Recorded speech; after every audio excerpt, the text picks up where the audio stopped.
Bayad police station વિસ્તારના વાલાની મુવાડી ગામની સીમમાંથી પ્રોહિબિશનનો case શોધી કાઢતી બાયડ પોલીસ.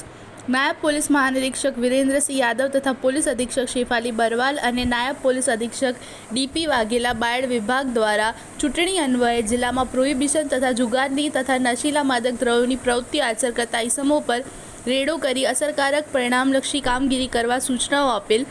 જે અન્વયે K D Dindor police sub inspector Bayad સૂચનાઓ આપેલ. જે સૂચના અન્વયે બાયડ પોલીસ સ્ટેશનના સ્ટાફના અધિકારીઓ તથા કર્મચારીઓને સૂચનો કરેલ. જે અન્વયે 19/4/2024ના રોજ police sub inspector NR Rathod અને તાંબાના કર્મચારીઓ સાથે બાયડ પોલીસ સ્ટેશનના વિસ્તારમાં પેટ્રોલિંગમાં હતા. તે દરમિયાન બાતમી હકીકત આધારે એક્ટિવા ઉપર કાળા કલરની થેલીમાં ભારતીય બનાવટની અલગ અલગ વિદેશી દારૂઓ મળી કુલ કિંમત ₹17,250ના પ્રોહિબિશન મુદ્દા માલ સાથે આવતા ગુનો આચરવામાં સંડોવાયેલ પ્રેમ જીતુભાઈ સલાટને વિરુદ્ધ બાયડ પોલીસ સ્ટેશનમાં કાયદેસરની કાર્યવાહી કરવામાં આવેલ છે.